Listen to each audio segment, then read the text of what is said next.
সুখবর একটা আছে, বাংলাদেশে ইসলামী দল যতগুলো আছে প্রকাশ্য শিরিক এবং বেদাত যারা করে এরা বাদ দিয়ে অন্তত আল্লাহ একজন আছে, কেবলাকে কেবলা বলে মানে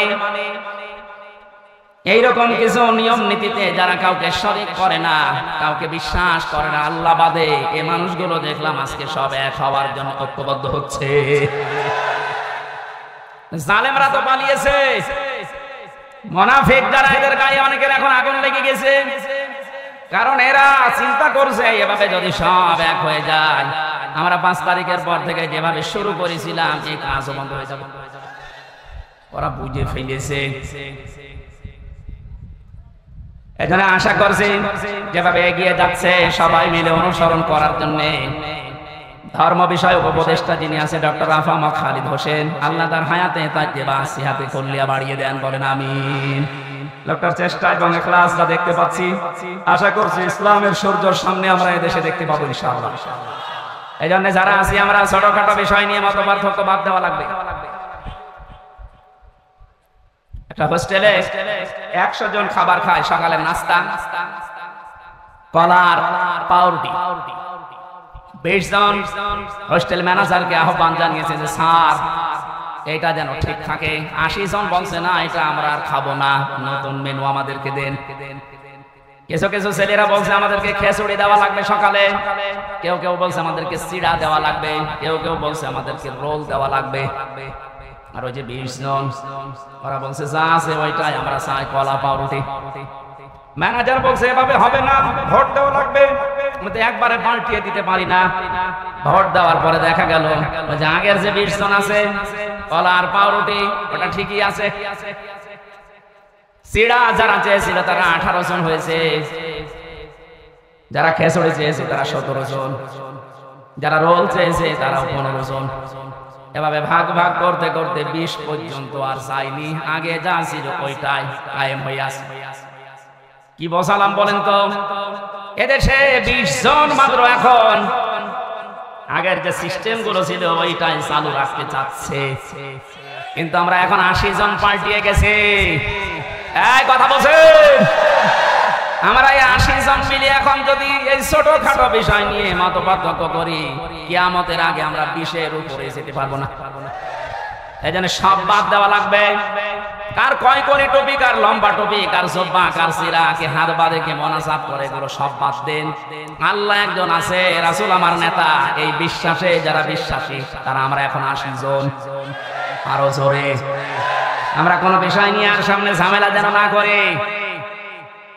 80 জন যদি ঠিক থাকতে পারি, ভোট যদি 80টা এক জায়গায় পড়ে, ওরা তো 20 জন চালিয়ে আসছে আগে থেকে, কিয়ামত পর্যন্ত ওরা আর বাড়বে না, কারণ আমাদের বরদোয়া লেগে আছে, রাব্বিলা তাযার আলাল আরদি মিনাল কাফিরিনা দাইয়ারা ইন্নাকা ইন তাযারহুম ইয়াদিল্লু ইবাদাকা ওয়ালা ইয়ালিদু ইল্লা ফাজিরান কাফফারা। বলেন আল্লাহু আকবার। হযরত নূহ দোয়া করেছিলেন, মাবুদ বহু চেষ্টা চালিয়েছি 9.5 বছরে, এ মানুষ ভালো হয়নি, তোমার কাছে আমি শেষ পর্যায়ে বরদোয়া দিলাম এদের আন্ডা বাচ্চা পর্যন্ত যেন জমিনে না থাকে, কারণ যেইটা থাকবে ওইটা দিয়ে তোমার বান্দাদেরকে এরকম বানাবে। আমরা এই 53 বছর কোরআনের পাখি প্রায় 50 বছর চেষ্টা চালিয়েছে, যে জালেমদের পরিবর্তনের কোন সুযোগ ওরা গ্রহণ করেনি। কথা বলে না কেন? চেষ্টা তিনি কম চালিয়েছিল। অধ্যাপক মতিউর রহমানও চেষ্টা চালিয়েছে, বহু কায়দায় উনি বুঝিয়েছে আপনাদের, কিন্তু ওই 20 জনের যে অবস্থা, ও সারা জীবন কলা পাউরুটি চাবে। এই কথা বলছেন, এই কথা বলছেন। 80 জন আমরা পরিবর্তন হয়ে এই পর্যায়ে এসেছি, আর ওরা সেই 20 জন ও 20 জনই আছে, ও কিয়ামতের আগে আর পাল্টাবে না। কেন পাল্টাবে না? খাতামাল্লাহু আলা কুলুবিহিম ওয়া আলা সামিইহিম ওয়া আলা আবসারিহিম গিশাওয়া ওয়া লাহুম আযাবুন আযীম। আল্লাহ পাক বলেন ওদের অন্তরে আমি মোহর লাগিয়ে দিয়েছি, ওদের কানের উপরে ওদের চোখের উপরে পর্দা লাগিয়েছে, কঠিন যন্ত্রণাদায়ক আযাব ওদের জন্য রেডি আছে। কারণ এই পৃথিবীতে যারা আল্লাহর কালামকে অপমান করার চেষ্টা চালায় তাদেরকে আল্লাহ হেদায়েত থেকে বঞ্চিত করে দেয়। হযরতে আব্দুল্লাহ বিন মাসউদ রাদিয়াল্লাহু তাআলা আনহু কোরআনে কারিমের সূরা রহমান নাযিল হওয়ার পর বিশ্ব নবীকে জানিয়েছিলেন, হে নবী আমারে অনুমতি দেন আমি কাবার চত্বরে একটু তেলাওয়াত করি।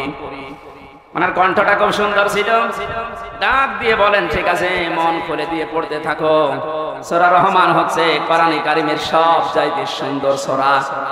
তিনি তেলাওয়াত আরম্ভ করলেন, আর রহমানু আল্লামাল কোরআন খালাকাল ইনসানা আল্লামাহুল বায়ান।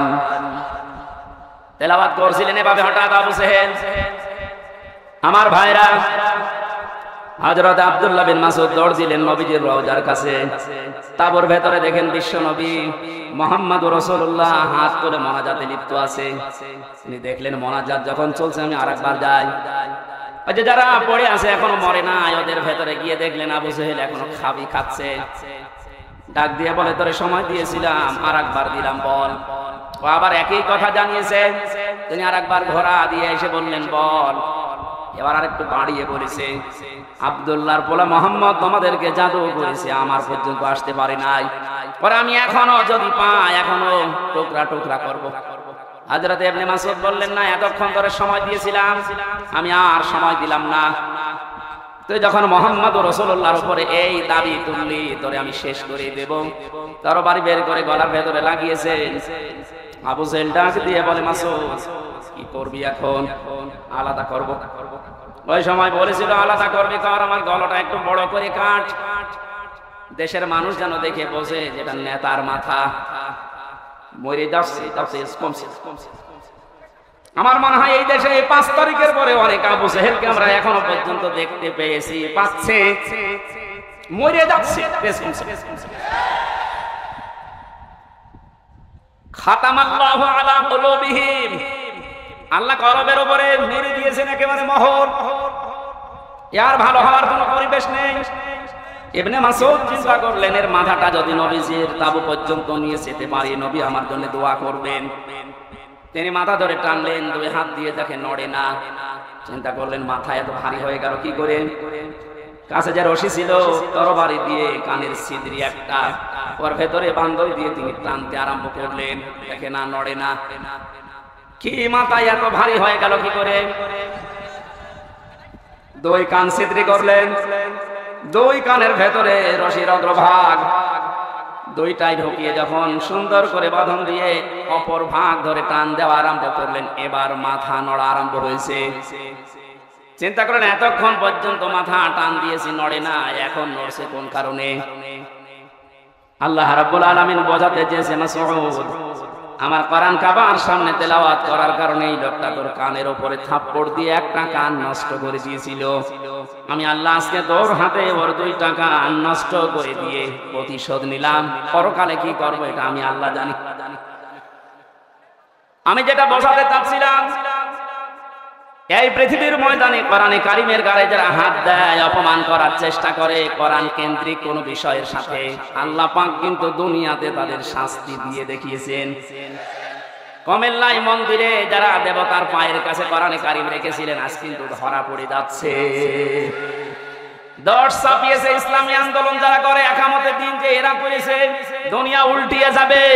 কখনো একামতের দিনের কোন নেতা কর্মী দেবতার পায়ে কোরআন রাখবে আমি বিশ্বাস করি না। ওরা হেফাজত ইসলামের উপরে চাপাতে চেয়েছিল যে কোরআন এরা মে মাসের 5 তারিখে আগুন লাগিয়েছে। এটা এখন প্রমাণ হচ্ছে আগুন দিয়েছে কে? আপনাদেরকে হেদায়েত থেকে বঞ্চিত করে দিয়েছে আল্লাহ এমনিতেই না, প্রমাণ এইটাই। কারণ কোরআনের উপরে যারাই হাত দেয় তাদের কপাল আল্লাহ নষ্ট করে দেয়। আমার ভাইরা, আমরা সবাই মিলে অনুসরণ করব। কারণ হচ্ছে আমি একা একা অনুসরণ করার কথা আল্লাহ এখানে দেননি, বহু বচন দিয়েছেন। এজন্য সবাইকে নিয়ে অনুসরণ করতে চাচ্ছি। কিন্তু যাদের কপালে কোরআনের কারণে মোহর মারা আছে এই 20 জন, কলা পাউরুটি যারা চেয়েছে ও মরণ পর্যন্ত ওইটা চাইবে। ওরা চাইতে থাক, আমরা তো এখনো 80 কয়জন? 80 বলেন বলেন। আরো জোরে বলেন আরেকবার। 80 জন যদি এবার ভুল করেন 20 কিন্তু আবার আসবে। ভুল করা যাবে? বলেন একটু মিলিয়ে দেখেন তো কোথায় 80 আর কোথায় 20। এরপরও আমরা পারি না, কারণ আমরা কেউ 18, কেউ 17, কেউ 15, কেউ 14। আর ওরা যেহেতু আবাহমান কাল থেকে আসতেছে ওই 20।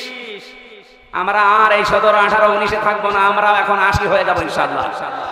সময় যেহেতু সামনে আসছে, আমরা 80 হব না 20 থাকবো ইনশাআল্লাহ। এটা করতে হলে সবাই মিলে আজ অনুসরণ করা লাগবে আল্লাহ যেটা দিয়েছে। তার নাম কি? বলেন বলেন।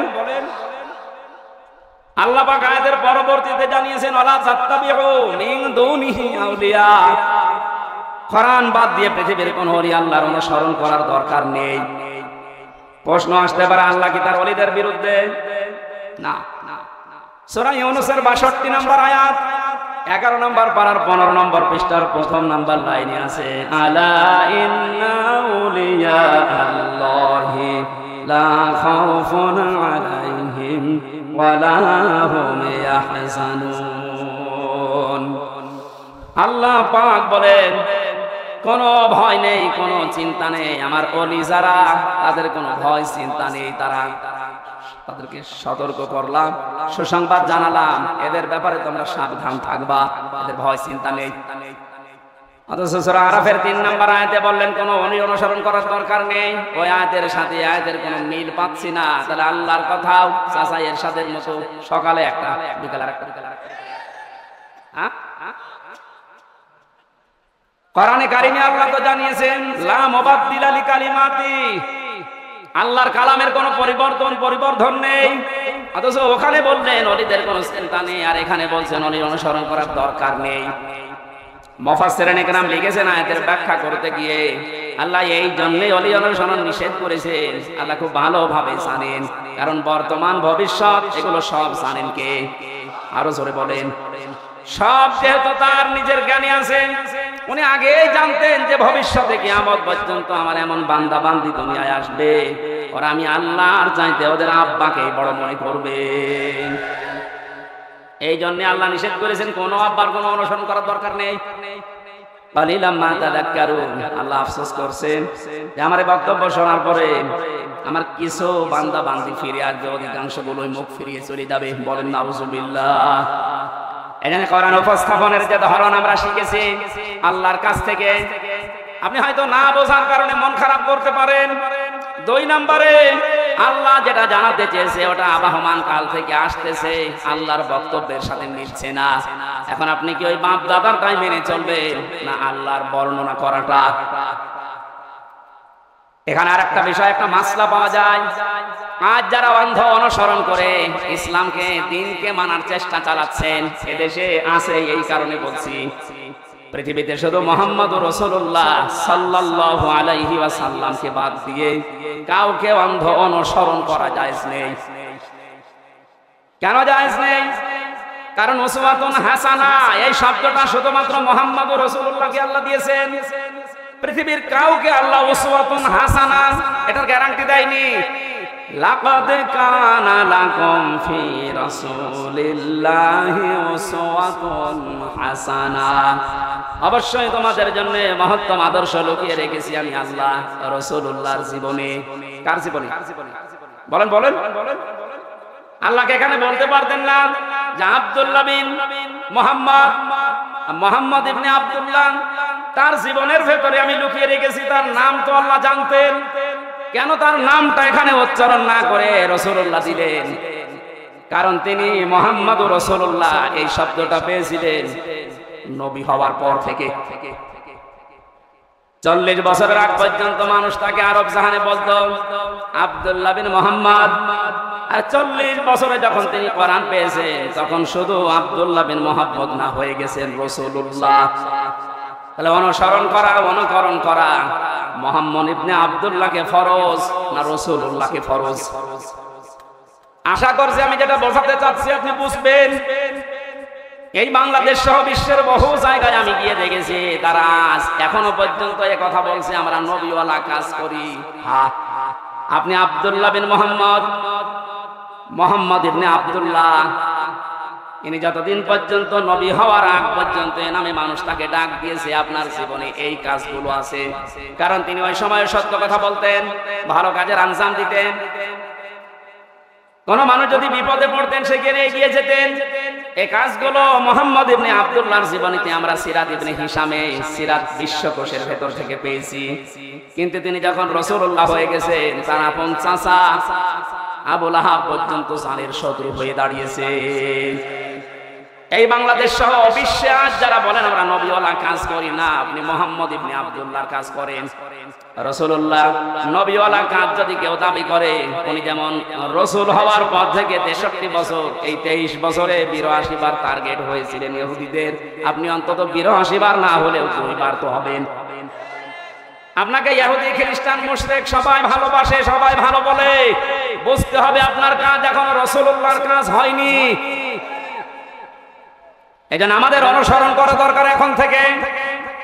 মুহাম্মদ ইবনে আব্দুল্লাহ না রাসূলুল্লাহ? আরো জোরে। আল্লাহ রাব্বুল আলামিন রাসূলুল্লাহকে অনুকরণ করার তৌফিক আমাদেরকে যেন দান করেন, বলেন আমিন। এখানে অনুসরণ করার জন্য 27টা পয়েন্ট আমি পেয়েছি তাফসিরে। বিশ্ব নবীকে অনুসরণ করা লাগবে এই কারণে, কুল ইন কুনতুম তুহিব্বুনাল্লাহা ফাত্তাবিউনি ইউহিব্বুকুমুল্লাহ ইলা আখির আয়াত। সূরা আলে ইমরানের 31 নম্বর আয়াতে আল্লাহ জানিয়েছেন, হে নবী, মানুষকে আপনি কথা বলেন যদি আল্লাহকে ভালোবাসিয়ে দাবি তারা করে, তারা যেন আপনার অনুসরণ করে। শব্দের দিকে খেয়াল করেন, ফাত্তাবিউনি, আমার অনুসরণ করো। এখন এই অনুসরণটা মাস্ট বি করাই লাগবে 1 থেকে 40 না 40 থেকে 63। এই সহজ কথাগুলো আপনি বুঝতে চান না, খালি ফতোয়াবাজি করেন কেন বলেন তো? 1 থেকে 40 বছর পর্যন্ত এই পৃথিবীতে কেউ যদি মুহাম্মদ ইবনে আব্দুল্লাহকে না মানে অনুসরণ না করে, সে জান্নাতে যাবে না। একটা হাদিস দেখান, কোরআনের একটা আয়াত বলেন। কিন্তু মুহাম্মদ ইবনে আব্দুল্লাহ থেকে যখন রাসূলুল্লাহ হয়ে গেছেন, আমরা সবাই এখানে জানি উনি রাসূল হয়েছিলেন কত বছর বয়সে? আরো জোরে বলেন। 40 থেকে 63। কত? এই 23 বছরের 1 সেকেন্ডও যদি কেউ না মানে সে কাফের। ফতোয়া নতুন করে বানানো লাগবে। আল্লাহর কোরআন জানিয়েছে রাসূলুল্লাহকে অনুসরণ করা মাস্ট বি ফরজ। ওমা আতাকুমুর রাসূল, আল্লাহ কিন্তু ওমা আতাকুম মুহাম্মদ ইবনে আব্দুল্লাহ দেননি। শব্দগুলো একটু খেয়াল করে পড়তে পারেন না? ওমা আতাকুমুর রাসূল, তোমাদের কাছে রাসূল যা নিয়ে এসেছে ফাখুযুহু, ওটা আঁকড়িয়ে ধরো। ওমা নাহাকুম আনহু ফান্তাহু, জানুহু, হুরমার যাও রাসূলুল্লাহর দিকে। তোমাদেরকে রাসূলুল্লাহ যা নিষেধ করে ওইগুলো ছেড়ে দাও। আত্তাকুল্লাহ, আল্লাহকে ভয় করো। ইন্নাল্লাহা শাদীদুল ইকাব, অবশ্যই আল্লাহর আযাব বড় কঠিন। এবার আসেন তো আয়াতের মূল শিক্ষায়।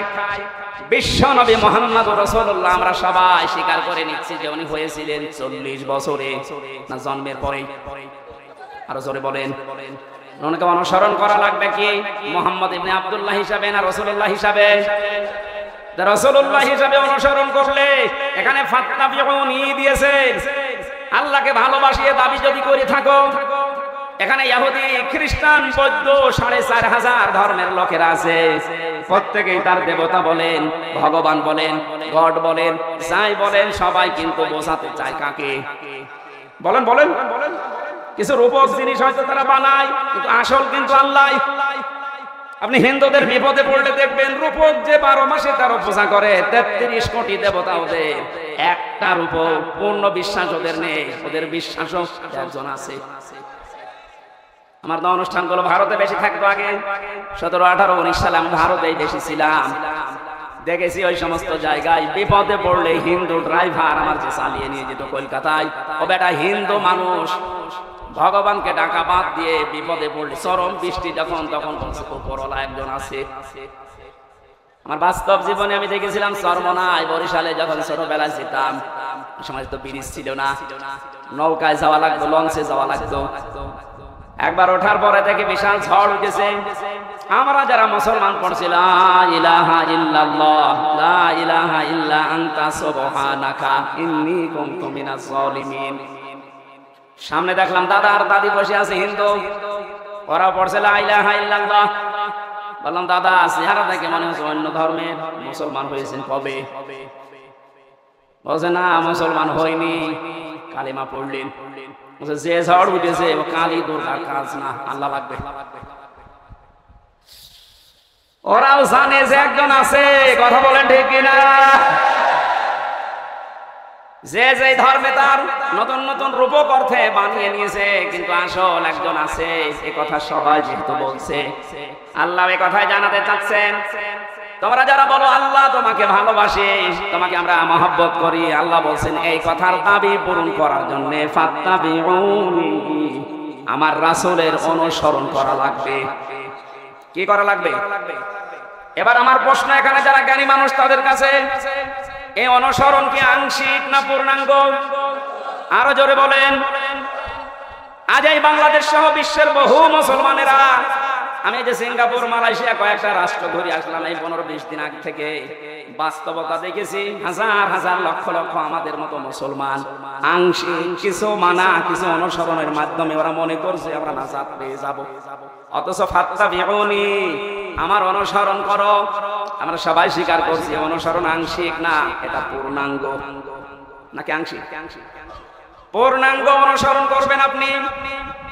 এখন অনুসরণ যখন আরম্ভ করবেন, আল্লাহ বলেন ওয়ায়াগফির লাকুম যুনুবাকুম, দুইটা জিনিস আমি দেব। এক নম্বরে জীবনের যত অপরাধ আছে জাম্পন না দিয়ে যুনুব বহু বছর দিয়েছেন।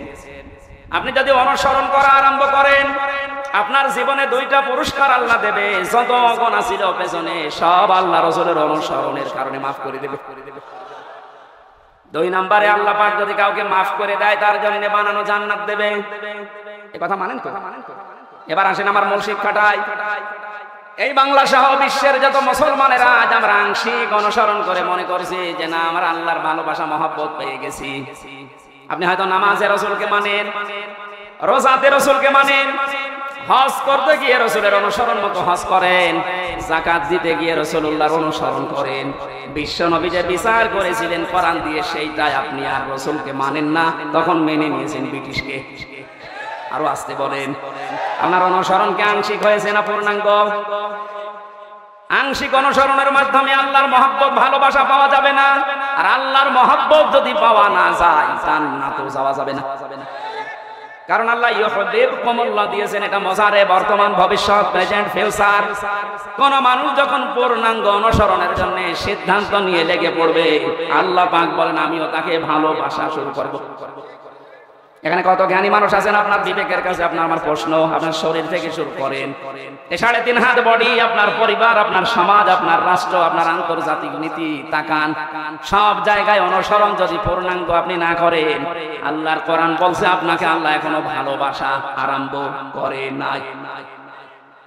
তাহলে এই আয়াত অনুযায়ী বাংলাদেশে হাজার হাজার পীর আল্লাহর ভালোবাসা এখনো পায়নি। বেশি বলে ফেলে।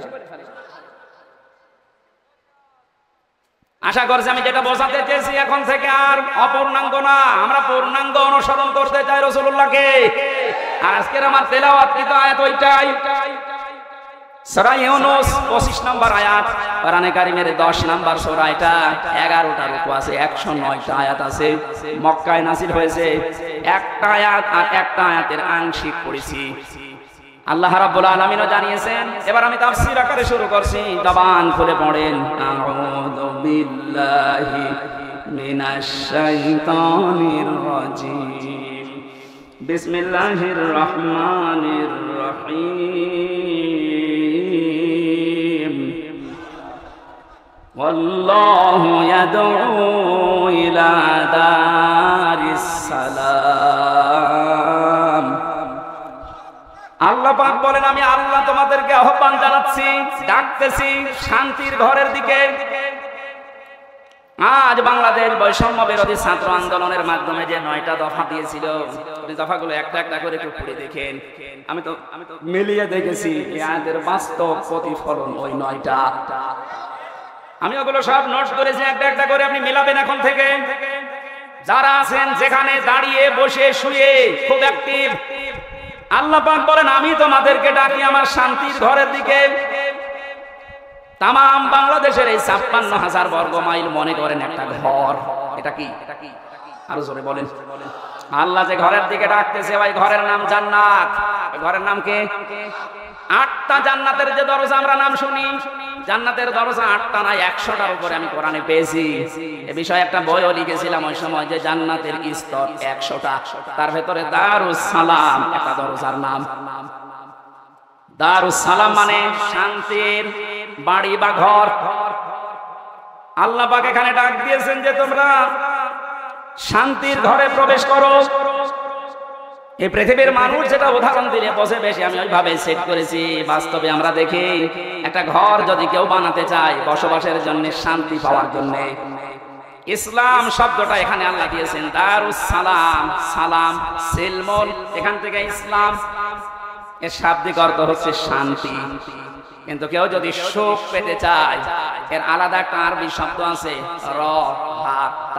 রহাতুন। রহাতুন মানে সুখ। রহাতুন মানে কি? ঘরের ভেতরে মানুষ সুখ পাওয়ার জন্য প্রবেশ করে।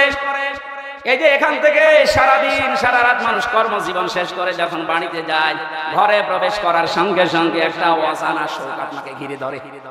আপনি হয়তো টের পান না, বাইরে যতক্ষণ আগে ততক্ষণ একটা আতঙ্ক কাজ করে, একটা ভয় কাজ করে।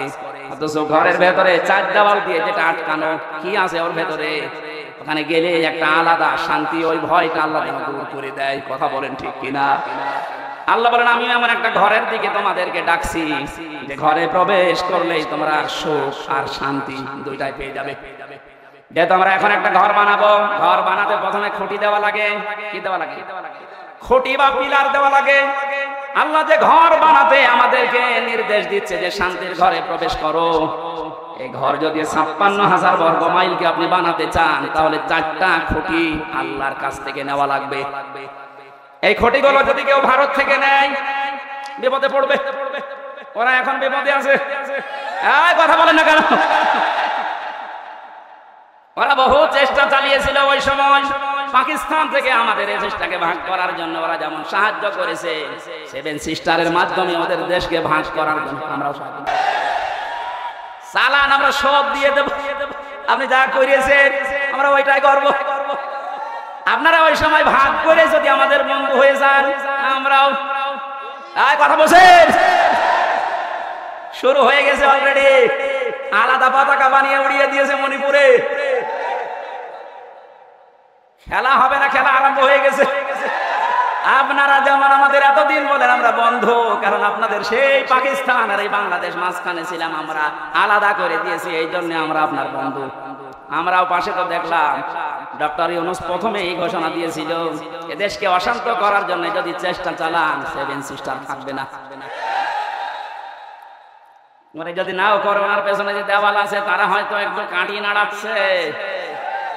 আন্তর্জাতিক যে বিষয়গুলো আমি এখানে বলতে যাচ্ছি না। যাই হোক, আমি এতটুকু টাচ দিলাম, ওরা আমাদেরকে পাকিস্তান থেকে আলাদা করে যদি ওরা বন্ধু হয়, ওদেরকে আমরা এই 7 সিস্টার 7টা অংশে ভাগ করে বন্ধু হব। আমরা তো ওরা একটা করেছিল, আমরা 7টা করে দিচ্ছি। আমরা আরো বড় বন্ধু না?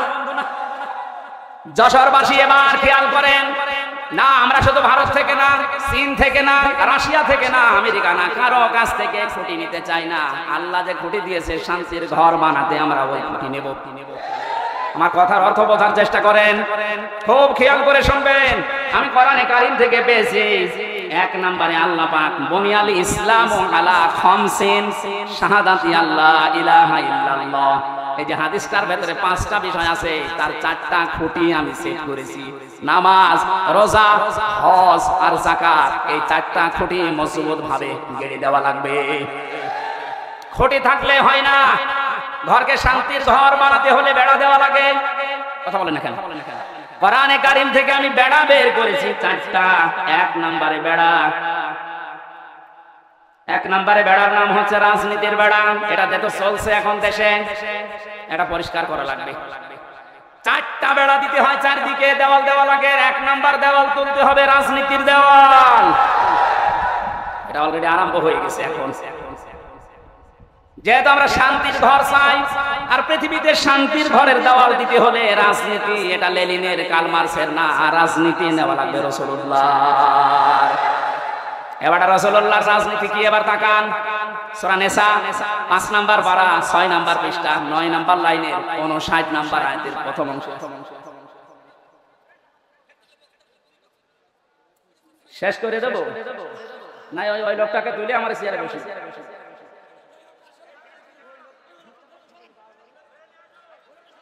সুবহানাল্লাহ আলহামদুলিল্লাহ লা ইলাহা ইল্লাল্লাহ সুবহানাল্লাহ আলহামদুলিল্লাহ লা ইলাহা ইল্লাল্লাহ মাইকের আওয়াজ আর বাড়া গলা ব্যথা করছে সুবহানাল্লাহ এই দেখলেন হ্যাঁ এটা রওশনের সাহেব মাইকের কিন্তু বদনাম করবে এটা এখন আওয়াজ দিছ না আমার গলাটা নষ্ট করার জন্য গানটা আছে না আপনার আওয়াজ থাকতে আওয়াজ না বাড়িয়ে রেখে দিয়েছেন কোনটা সুবহানাল্লাহ আলহামদুলিল্লাহ লা ইলাহা ইল্লাল্লাহ গানটা একটু সাইলেন্ট থাক লা ইলাহা ইল্লাল্লাহ মুহাম্মাদুর রাসূলুল্লাহ যশোরবাসী শান্তির যে ঘর আমরা নির্মাণ করতে যাচ্ছি এই ঘরে যারা রাজনীতির বেড়া হিসাবে থাকবে এই মানুষগুলোকে অনুসরণ করার একটা বিশাল সুন্দর সিস্টেম আল্লাহ আয়াতে দিয়েছেন আল্লাহ পাক বলেন আমাকে অনুসরণ করো আমার রাসূলকে অনুসরণ করো তোমাদের ভেতরে যারা রাজনীতি করবে নেতা হবে নেতৃত্ব দেবে তাদেরকে অনুসরণ করবা কিন্তু শিক্ষা হচ্ছে আতিউ এই শব্দটা এটা একটা ফেল এটা ভার্ব এটা ক্রিয়া এটা আল্লাহ নিজের নামে আর রাসূলের নামে দিয়েছেন কিন্তু উলিল আমর যারা রাজনীতি করবে নেতৃত্ব দেবে নেতা হবে তাদের আগে দেননি ও বাংলার মুসলমানেরা এমন একটা ঘর যেহেতু আমরা নির্মাণ করতে যাচ্ছি সে ঘরে প্রবেশ করলে কোনো ভয় থাকবে না হ্যাঁ কথা বলেন কেন কোনো চিন্তা থাকবে না বলেন বলেন এমন একটা ঘরে আমরা যেতে প্রবেশ করতে ইচ্ছা করছি বা প্রবেশ করব বলে আশা করছি যে ঘরের ভেতরে ঘরের এরিয়াতে গেলে কোনো চিন্তাই থাকবে না ঘরের পাশে যে যদি চিন্তাকারী ধরে ঘরের ভেতরে যারা বসবাস করছে ওরা দা নিয়ে খন্তা নিয়ে বটি নিয়ে কথা বুঝতেছে বাড়ির ভেতর থেকে এসে চিন্তাকারীকে এই সেনাইদার সাবেক এমপির মতো টুকরা টুকরা করে ফেলবে আমার মনে হচ্ছে এরা না বুঝে চিল্লাচ্ছে না আমি জানি আপনারা বুঝে ফেলেছেন শান্তির যে ঘর আমরা বানাতে যাচ্ছি যে প্রবেশ করতে যাচ্ছি যে সিস্টেম গুলো দিয়ে রাজনীতির এই বেড়া দেওয়ার জন্য দেওয়াল দেওয়ার জন্য আমাদের সামনে যারা আসবে রাজনীতি করতে এই বেড়া দেওয়ার আগে দেখতে হবে আল্লাহ রাসূলকে মেনে চলে কিনা এই জন্য আতিউটা আল্লাহ উলিল আমর রাজনীতি নেতাদের আগে দেননি এখন থেকে সিদ্ধান্ত নিয়ে বাড়ি যাবেন আজকে এই বেড়াটা যেহেতু সামনে দেওয়া লাগবে শান্তির ঘরে সুতরাং আল্লাহ রাসূলকে যদি আমার বাবা হয়ে মেনে না চলে ওই বাবাকে আমি ভোট দেব না আর আমার আত্মীয় না দূরের মানুষ ও যদি আল্লাহ রাসূলকে মেনে চলে ওর দ্বারা দুনিয়া এবং আখিরাতে আমার কাজ হবে এটা কাজ হবে ওর দ্বারা এটা আমি বানালাম বলেন সূরা নিসা 5 নাম্বার পারার 10 নাম্বার পৃষ্ঠার 12 নাম্বার লাইনের 85 নাম্বার আয়াতে আছে মাইয়াশ ফাশাফাতান হাসানাতাই ইয়াকুল্লাহু নাসীবুম মিনহা ইলা আখির আয়াত দলিলগুলো লম্বা করছি না গরমে ভেতরে ঘেমে যাচ্ছে জন্য তাড়াতাড়ি করছি দুনিয়ায় যারা একটা ভালো কাজে সুপারিশ করবে ভোট দেবে রায় দেবে সমর্থন জানাবে ওই লোকটা চেয়ার পাওয়ার পরে যে ভালো কাজ করে সওয়াব পাবে আপনি শুধু এই রায় দেওয়ার কারণে কি সওয়াব পাবেন যেই লোকটা এই কাজ করে আমাকে উপকার করছে দুনিয়া এবং আখিরাতে সে যদি আমার দোলা ভাই না হয় আমার বাবা না হয় ও যদি আল্লাহ রাসূলকে মেনে চলতে পারে ওকে আমি সমর্থন জানাবো সাপোর্ট করব সুপারিশ করব কারা এই মতের সাথে রাজি আছেন দেখে লিল্লাহি তাকবীর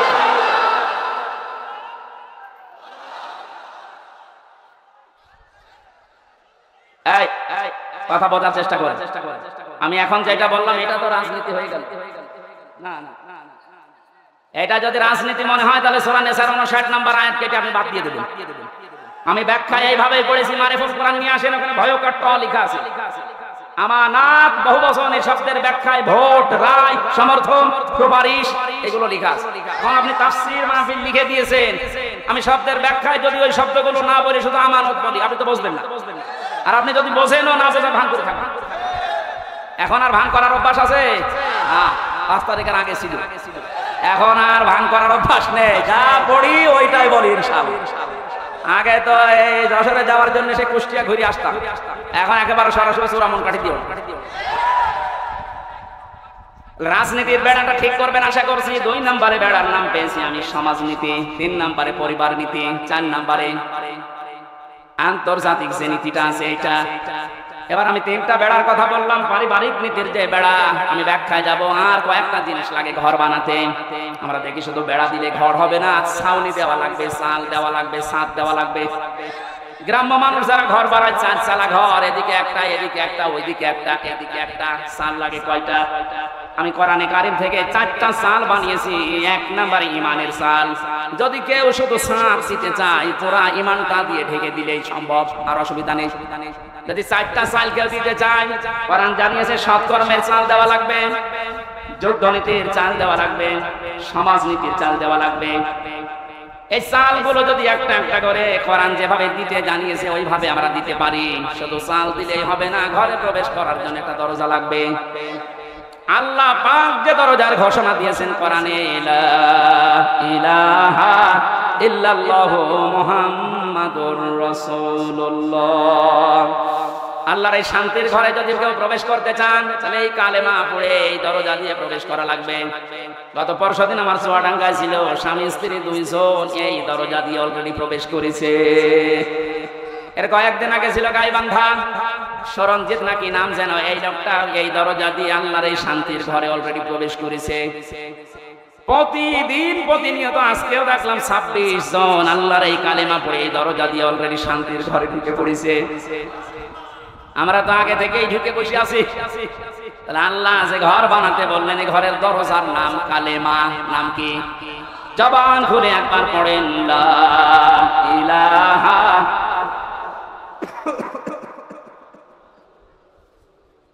ঘরে এবার প্রবেশ করছে যারা, এ ঘরে প্রবেশ করতে হলে আংশিক পা দিয়ে আর এক পা বের করে রেখেছি, শান্তিতে থাকতে পারবেন। দরজা দেওয়া লাগবে না। বলেন, দরজা যদি কেউ দিতে চায়, কোরআনে কারীম জানাচ্ছে, ইয়া আইয়ুহাল্লাযীনা আমানু দুখুলু ফিস-সিলমি কাফ। সূরা বাকারা 208 নম্বর আয়াতের প্রথম অংশে আছে, ও হে ঈমানদারেরা, তোমরা যদি সত্যি শান্তি পেতে চাও, আমি যে ঘর দিলাম ইসলামের, এখানে আংশিক প্রবেশ করবা না, পুরোপুরি প্রবেশ করো। জোরে বলেন আল্লাহু আকবার। ঘরে প্রবেশ করে যদি দেখেন জ্বালানা নেই, থাকতে পারবেন? আরামে ঘুমাবেন, দরজা বন্ধ, জ্বালানা দিয়ে চুরি হয়ে যাবে। আল্লাহ পাক এর জন্য জানিয়েছেন, এই ঘর শান্তিময় রাখতে হলে আগে জ্বালানা ঠিক করো। আমরা কোন ঘরের 2টা 3টা 4টা পর্যন্ত জ্বালানা দেখি। কোরআনে কারীম থেকে আমি জ্বালানা পেয়েছি, এই দিক থেকে বাতাস ঢুকবে, ওই দিকে বের হয়ে যাবে। 2টা, একটা মুআমালাত আর একটা মুআশারাত। আমিরে জামাত ডাক্তার শফিকুর রহমান যেটা এখন অলরেডি আরম্ভ করেছে, এই কথা বলেন, শান্তির এই ঘরে থাকতে হলে জ্বালানা লাগবে। আর একটা দিলে হবে না, একটা জ্বালানা দিলে বাতাস একদিকে প্রবেশ করে দম বন্ধ হয়ে যাবে। এটা যেন বের হতে চায়, এই জন্য আমাদের মুআমালাত মুআশারাত ঠিক করা লাগবে। মানে ভারতকে জানিয়েছেন আপনাদেরকে আমরা বন্ধ হিসাবে পেতে চাই। চীনের রাষ্ট্রদূত সেদিন যে প্রশংসা করেছে, জালেমরা তো নেই, অনেক মুনাফিক এখন চলে যাচ্ছে। কত বিচক্ষণ লোক আপনি জানেন। আমি ছিলাম তার সাথে 4 দিন, বাস্তবতা দেখেছি। লোকটারে মাথা না, এটা একটা ম্যাগনেট। আপনি 20 বছর পরে যেটা বুঝবেন, আল্লাহ ওনাকে 20 বছর আগে ওইটা বোঝার মতো তৌফিক দিয়ে দিয়েছেন। ওনার যে স্যাক্রিফাইস, ওনার যে বিচক্ষণতা আছে, যে তাওয়াক্কুল ভেতরে আছে, আর যে ইখলাস নিয়ে উনি কাজ করে, আমার আল্লাহ মনে হয় এই কারণে ওনাকে আস্তে আস্তে তুলে দিচ্ছে। আপনি যত ষড়যন্ত্র করেন রুখতে পারবেন না। ওনার প্রতিটি পদক্ষেপ আমার মনে হয় তাহাজ্জুদের নামাজ পড়ে সিদ্ধান্ত নিয়ে তারপরে করেন। জেলখানায় যতদিন আমি দেখেছি, আমার তো সেজদা ছিল 2 মিনিট 2.5 মিনিট, আর ওনার সেজদা ছিল 1 ঘন্টা 1.5 ঘন্টা। উনি সেজদায় এসে মনে হয় কাঁদতেন যে আল্লাহ আমাকে আরো ছেলে মেয়ে বেশি দাও, আমার সম্পদ আরো বাড়িয়ে দাও। কি করেছে 1 ঘন্টা 1.5 ঘন্টা সেজদায় বসে বসে। এমন এমন কিছু উনি এই যে বছরের পর বছর জেল খাটার মাধ্যমে চেয়েছিলেন, আমার আল্লাহ ওই চাওয়াগুলো জিনিস এখন আস্তে আস্তে ওনাকে দিয়ে দিচ্ছে। জালেমরা বিদায় নিয়েছে, মুনাফিকদেরকে বলবো আপনি থামেন, পারবেন না। কারণ ওনার যে মুআমালাত, ওনার যে মুআশারাত, যে বিচক্ষণতা। কোথায়? কুষ্টিয়ায় 3 জন হাসপাতালে ভর্তি আছে, কুষ্টিয়ার জেলা আমির জানে না, উনি আছে কক্সবাজারে। ওখান থেকে জেলা আমিরকে কল দিয়ে বলছে 3 জন আপনার জেলায় হাসপাতালে কিছুক্ষণ আগে অ্যাক্সিডেন্ট করে পড়ে আছে, আপনি কোথায়? বলেন তো তার দূরদর্শিতা কত দূর। এরকম একটা জেলা না, 64টা জেলা বাংলাদেশে। শুধুমাত্র জ্বালানো দিলেই হবে না, আন্তর্জাতিক যে জ্বালানোগুলো আছে উনি ঠিক করার জন্য চেষ্টা চালাচ্ছে। আল্লাহ যেন ওনাকে নিজের কুদরত দিয়ে পরিচালিত করেন, বলেন আমিন। শুধু জ্বালানো থাকলেও ঘর ঠিক থাকে না, ভেন্টিলেটর লাগে। কথা বলছেন কেন? ভেন্টিলেটর লাগবে না আলো বাতাস প্রবেশ করার জন্য, ডিশের তার লাগানো লাগবে না, বিদ্যুতের তার লাগানো লাগবে, ওয়াইফাই তার লাগাবেন, নয়তো আপনি আন্তর্জাতিক বিশ্ব নিয়ে খেলবেন কি করে, জানবেন কি করে। এই জন্য ভেন্টিলেটর লাগবে কমপক্ষে 2টা 4টা। আল্লাহ রাব্বুল আলামিন কোরআনে কারিমে এমন সুন্দর সুন্দর ভেন্টিলেটর দিয়েছেন। সূরা আলে ইমরানের 85 নম্বর আয়াতে আছে, সূরা আলে ইমরানের 83 নম্বর আয়াতে আছে, সূরা আলে ইমরানের 19 নম্বর আয়াতে আছে। সুবহানাল্লাহ বলতে পারেন না? আমার গলা ব্যথা করছে, এই জন্য দলিলগুলো শুধু নাম বলছি। এভাবে যদি ঘর আমরা একটার পরে একটা পয়েন্টে যে সাজালাম, এগুলো একটা করে এখন ব্যাখ্যা আরম্ভ করব। আমার যে প্রথম ঘরের খুঁটির পরে যে চাল আমরা দিয়েছিলাম, নামাজের ব্যাখ্যা, রোজার ব্যাখ্যা, হজের ব্যাখ্যা, যাকাতের ব্যাখ্যা, একটা করে খুঁটির ব্যাখ্যা দিলে এরকম 4 দিন লাগবে। আপনারা এগুলো কম বেশি জানেন, এজন্য এই খুঁটিগুলো আমার বলার দরকার নেই। কয়েকটা চালের কথা, কয়েকটা বেড়ার কথা, দেওয়ালের কথা আমি বলছিলাম, তার ভেতরে একটা রাজনীতির বেড়া আমরা ঠিক করবো তো ইনশাআল্লাহ। বাস্তবে যে দেখবেন আল্লাহ রাসূলকে মানি না, ও আমার পীর হলেও মানি না, আমার বাবা হলেও মানি না, আমার ভাই হলেও মানি না। আল্লাহ রাসূলকে মেনে চলে ও যদি এখানে বাড়ি না, আমার আত্মীয় না, কারণ এই বেড়া আমার দেওয়া লাগবে। এরপরের বেড়ার নাম পারিবারিক জীবনের বেড়া। এই বেড়ায় হাজারো মানুষের আমাদের ঠিক নেই, এখানে অনেক আলেম পর্যন্ত আছে। আমি বাস্তবে দেখেছি তাদেরও পরিবারে খাস পর্দা হয় না। আমি শপথ নেওয়ার জন্য গত 8 তারিখে 8 দিন আগে আমির জামাত এসেছিল কুষ্টিয়ায়, আমার ডেট ছিল ওই দিন। 120টার উপরে আমরা প্রশ্ন করেছি পারিবারিক জীবন নিয়ে। যে প্রশ্ন করেছিল প্রায় 17-18টা। সারা দেশে আমি ওয়াজ করে বেড়াচ্ছি, সারা দেশে আমি ঘর চাইয়ে বেড়াই, অথচ আমার ঘরে 3 নেই। আমার যেগুলো প্রশ্ন করেছে মিথ্যা তো বলা যাবে না, বাস্তবে একেবারে সত্য মিলিয়ে দেখলাম না, মিলছে না। রকম মানে যে খুঁটি নির্ভর করা যায় এমন জিনিস, সেটা আসলে আমারে হয়নি। পারিবারিক জীবনের যে আসল খাস পর্দা, ওটা 100 ভাগ এখনো আমার আসেনি। আমারে বলছে হবে না, দিন পাল্টিয়ে দিলাম, আবার 9 দিন পেছিয়ে দিয়েছি। আমার মতো একটা নাম করা হুজুরের যদি এই অবস্থা, বাকিগুলো আল্লাহ জানে। আমাদের পারিবারিক জীবনের যে পর্দাটা, এটা অনেকে নফল মনে করে, অনেকে গুরুত্বই দিতে চায় না। আজকে আমি এখানে আসার পরে যে বাড়িতে বসেছিলাম, বাড়িওয়ালা তার বউ, মেয়ে, বেটার বউ সব নিয়ে আসতেছে, হুজুর দেখবে। এটা তো হালকা ধাই দাস। মেয়েদের পর্দা পারিবারিক জীবনে যে ফরজ, এটা অনেকে জানেই না। এজন্য একামতে দিনের খুঁটি হওয়ার জন্য, আমি আরবিটা বললাম না, খুঁটি হওয়ার জন্য অনেক কাঠ খড়ি পোড়ানো লাগে। সত্যি যদি কোনো মানুষ একনিষ্ঠ ভাবে ইখলাসের সাথে খুঁটি হিসাবে কাজ করতে চায়, আমার যতটুকু বাস্তবতা দেখলাম, 120টা প্রশ্নের ভেতরে আল্লাহ তাকে জান্নাত দিয়ে দেবেন। আমাদের পারিবারিক জীবনে স্বামী স্ত্রীর যে সম্পর্কটা হওয়ার কথা ছিল, এখন আস্তে আস্তে ভারতের চ্যানেলগুলো থেকে, আশপাশের মানুষের ব্যবহার থেকে আমরা নষ্ট করে ফেলেছি। অধিকাংশ স্ত্রীর স্বামীর উপরে শ্রদ্ধা নেই, ভক্তি নেই, খালি ভুল ধরার চেষ্টায় থাকে। এরকম বউ নেই। আরো আসতে বলেন, এ পৃথিবীতে যত খারাপ স্বামী হোক, ফেরাউনের মতো এত খারাপ স্বামী কারো কপালে জুটেছে? নিজের স্ত্রীর হাতে ব্রেক লাগিয়েছে, পায়ের ভেতরে ব্রেক লাগিয়েছে, কপালের ভেতরে শলাকা দিয়েছে, মাথার উপরে গরম তেল ঢেলে দিচ্ছে। হযরতে জিবরাইলকে আল্লাহ বললেন, জান্নাতটা নিয়ে ধরো আমার বান্দির সামনে। হযরতে আসিয়া জান্নাত দেখার পরে বলতে পারতেন, আল্লাহ তুমি আমার মরণ দিয়ে জান্নাতে প্রবেশ করাও। তিনি বলেননি।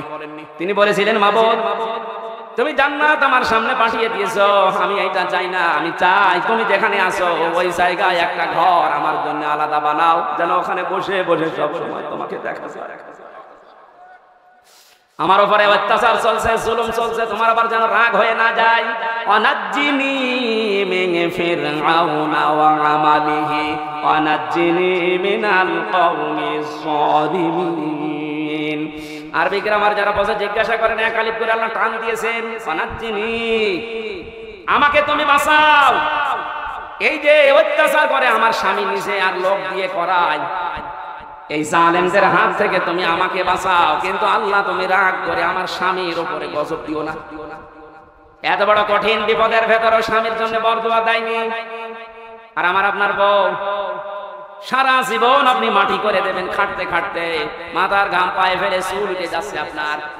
একদিন যদি একটা সাবান কম হয়, ফোঁটা দিয়ে ফোঁটা বের করে ফেলাবে। বরদোয়া তো আছে বাংলা আরবি মিলে